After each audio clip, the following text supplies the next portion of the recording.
For this video we'll be doing a scanned zine style page, but we will be doing it in Adobe Illustrator. Again, I'm using an older version of Illustrator, so be aware that yours will probably look different. Before we really get going, one thing that I do not like about doing scanned zine style in Illustrator is one of the big advantages of Illustrator is that all of your vector graphics are actually relatively small files. So when you save out as a PDF, you get a relatively small PDF. By bringing in lots of scanned layers, you end up making a much larger PDF than you would otherwise need to have. And I just find that that kind of destroys some of the advantage of Illustrator. So you could, in theory, do this just as well in Photoshop, or an application like Photoshop that works entirely in raster art, because your output will essentially be a raster graphic. Your text will be a little bit sharper coming out of something like Illustrator and saving to a PDF. So even if you do it this way, your text will be a little bit better on larger devices. And that's something to kind of think of, is the larger and nicer you make your art, the higher pixels per inch that you make your work, the bigger those files are going to be. And while that might not matter for single page art or for making a single page advertisement, when you get into dozens of pages in a document, you can get into some very big files very, very quickly. So what I'm going to do is the index for a zine, just to show something a little bit different than last time. I've already set my width to 5.5, my height to 8.5. Those are, again, 1/2 of a standard piece of paper. Command R gives me my rulers. Control R if you're on a PC. I'm going to give myself 1/2-inch margins, which are excessive, but I like them. I'm also going to go ahead and give myself a center line both ways.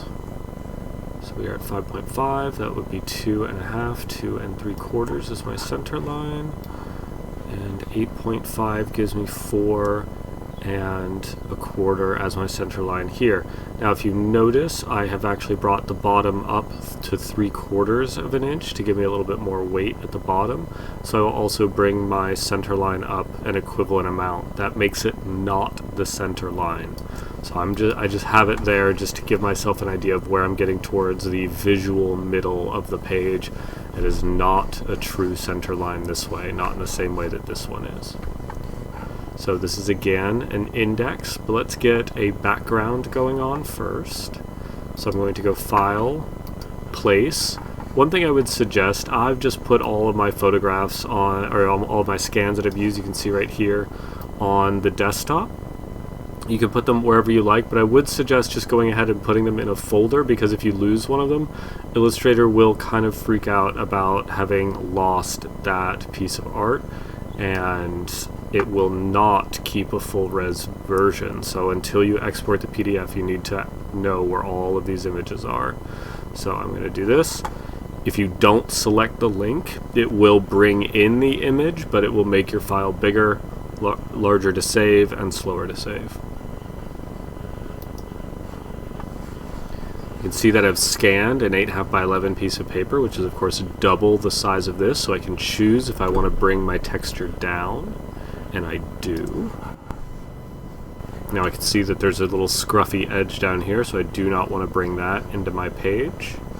So I think that works for me. Now if I want to, I can give myself a white border by clicking, dragging a box.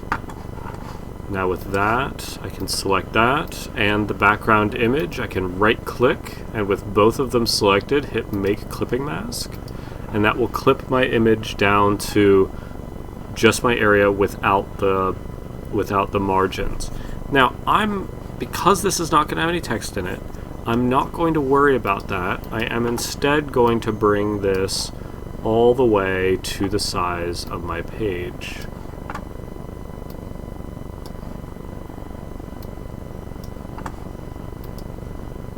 Same thing, right click, make clipping mask. I can also at any point select it, right click, release clipping mask, and that will allow me to edit that image or reshape the clipping mask on there. Alright, so that gives me my background. That might be a little bit too bright for my taste, but for right now it will work. Let's see what other art we want to bring in.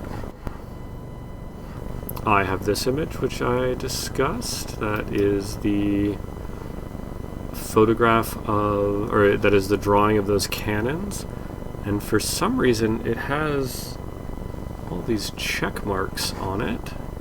So let's see if the original actually has those. It does not. So something is happening with Illustrator importing that object.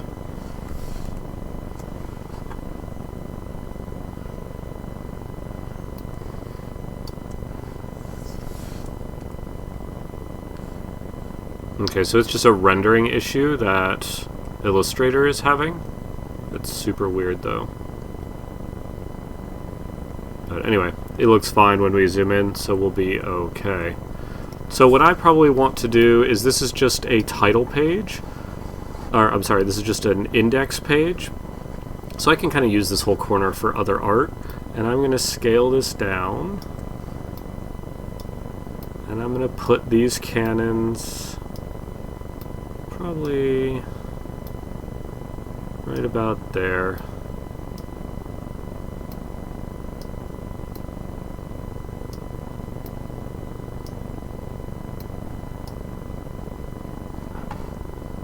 Make this a little bit bigger just to make sure to overshoot the edges of the page. And now all I really want is this dark shape here. I don't really want any of the rest of this art. So what we're going to do is we're going to start using layers. I'm going to call this one background. Make a new layer. Go to Object, Arrange, Send to Current Layer. And what that's going to do is that's going to shift up that piece of art to my current layer. That way I can lock the background. This layer is going to be named Cannons. So now I know what that is over here. And now I'm going to make my clipping mask. And I can make my clipping mask the same way as the other one. I could just make it a simple shape. Or I can use the pen tool, which is what I'm going to do. Holding shift is not going to help. And I can rough cut.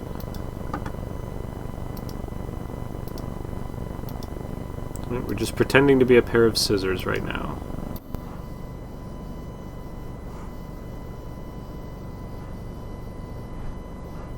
Now I've overrun the edge a little bit. That's totally okay. When we save this out as a PDF, it will trim those for us depending on our output settings. So I'm going to select my piece of art I've just made, and the piece of art I've just made has no stroke or fill, which I didn't need while I was tracing it. I can show you guys what this looks like. So that is the area we're going to keep, and we're going to kind of get rid of all of the rest of it. So I'm going to select both objects, right click, make clipping mask, and that will give me just that piece of art. And again, the silly texture, there we go. So that gives us just our piece of art cut out and on top of our other piece, just like we were doing our last bit. I am going to make this look like it's sitting on top of the next piece a little bit. So I'm going to go to Stylize, Drop Shadow. Now, I actually want my drop shadow to go up and left, so I'm going to make this negative 0.01. I'm going to make this one negative 0.01. I'm going to make my blur 0.01. Color is black. Hit preview. So now I can look and see that that's added a little bit of darkness on this side. So now we can see that I have a tiniest little bit, and if you notice those units I was using 0.01 inches for the blur and for the offset. That's 1/100 of an inch. So we're talking about just the tiniest little hair, just little hairline. If I make that too big, it will look like my piece of paper is floating, and I don't want that, right? I just want to look like it's smashed up against the edge of the page. Let's zoom out. So that looks pretty good. It looks like a cut piece of paper on top of my back without too much effort. That was relatively quick. So now I need an index, so let's get some type.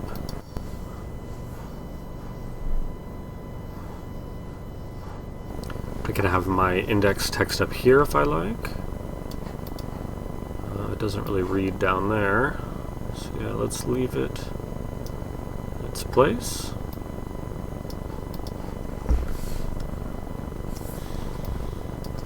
Now, I don't really like the fact that it just kind of sits on top of this background, so there's a few things that we can do. One, I can just draw like the little cutout piece of paper that I might have.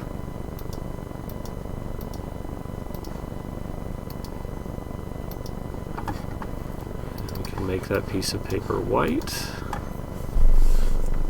Command left bracket will push it behind it. And then with it selected, we can get our effect again. Stylize drop shadow. And I can just change these 2 units to positive if I want to. Like if I want my shadow bottom right, I can do that. Actually, I might leave all of these negative just because then it keeps it from looking like a lit page from the wrong side. Okay. You can see that very tiny bit of black edge, looks very nice.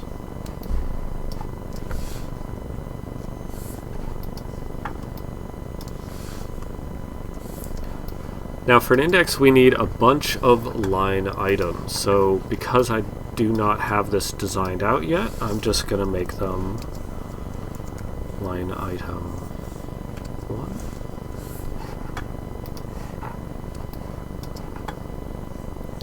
And now here's something that we can do that's kind of an interesting use case for Illustrator and using these text box, is that I can actually make this,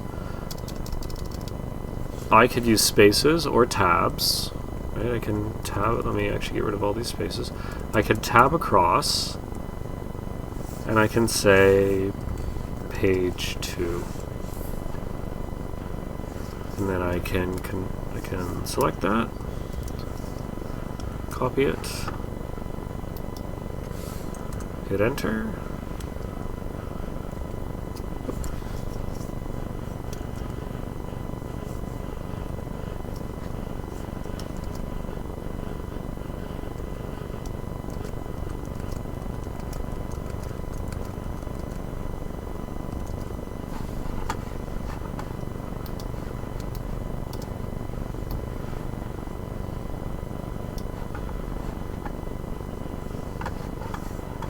Now, these are 12 point, they're a little bit bigger than the body copy that we've used so far. I can actually go up a little bit, right? I got the space. This totally just depends on how many items you happen to have. And now we can make a choice. We can actually going to go ahead and add some more tracking because we do have the area.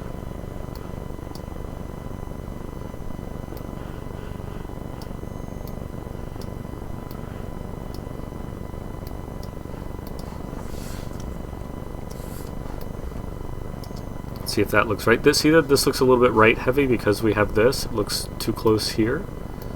So I'm going to bring it back. That to me looks pretty right. Now there's a few ways that we can put this together. One, we could just do a big white sheet like this, but I don't think that's really going to look super great. So let's try doing, and this I'm just doing a box, I'm not using the pen tool. And I can use the white arrow to go and grab individual points, and I just want it to not be perfect, right? I just want it to be a little bit messed up. There we go. Let's swap this to white. Okay. Command bracket, left bracket, puts it behind, and then I can select that item, effect, stylize drop shadow, still have all the same settings, okay. Then have a very nice page there. Then I can actually take that same thing, because, right, laziness makes the world go round. Hold Option. I can scale it. I can do whatever I want with it. And that will give me my line items and my pages. So if I had, chapter 1 page, chapter 2 page, and that would give me this. Now we're missing something that kind of helps out in an index, which is a line that goes across the entire thing, right? We're missing that little bit that tells us, especially once we get down here, like, right, is this one, or is this one, this one? For this many items and this big, you don't really get that, but for some things where you're going to more complexity, you really do need those lines all the way across. And there's a bunch of different ways to get those. We could do a little piece of art. We could do something along those lines. And we could try our effect and see if it works. It might not. See what a drop shadow does on that. That looks pretty nice. We have our little piece here, and I can just alt drag that, holding shift, put this one here, and then Command D.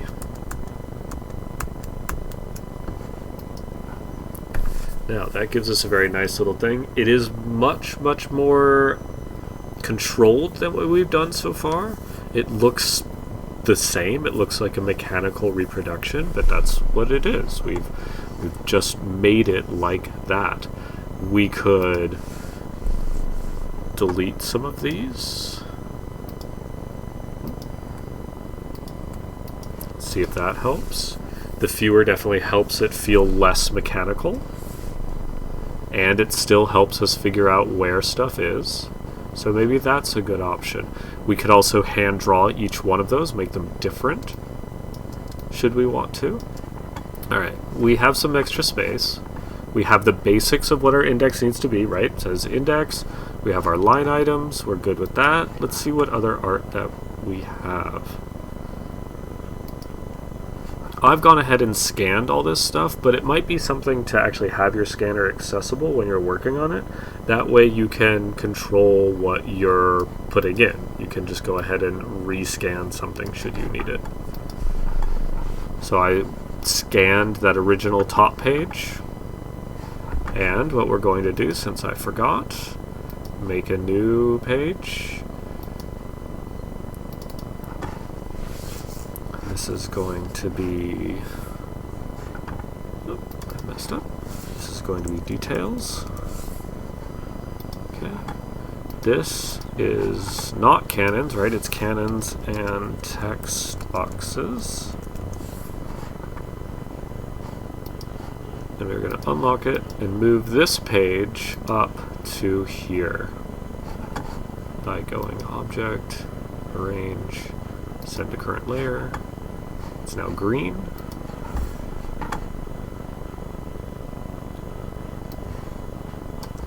And now I can play with this at will. And really the pieces of art that I want are my little kitty cat.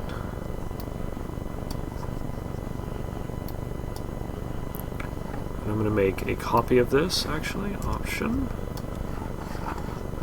Let me go ahead and get the cat.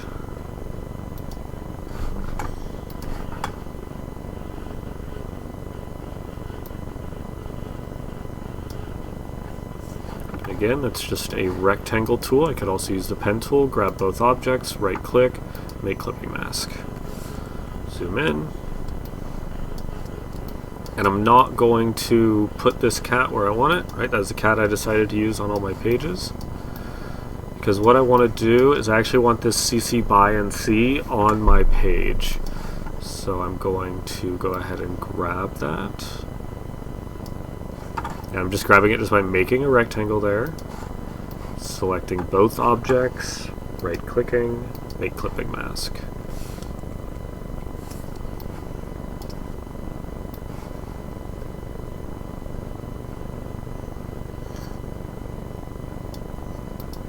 And this is just the CC BY and C reminder. So I'm going to put it maybe down here in the corner. Yeah, see, that way it's got really nice high contrast with the rest of the page.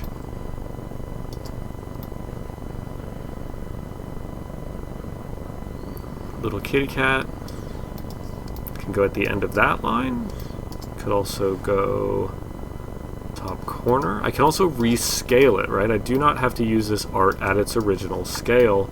I can use it kind of however I like. That's the one nice thing about digital stuff, is that the scale can be whatever.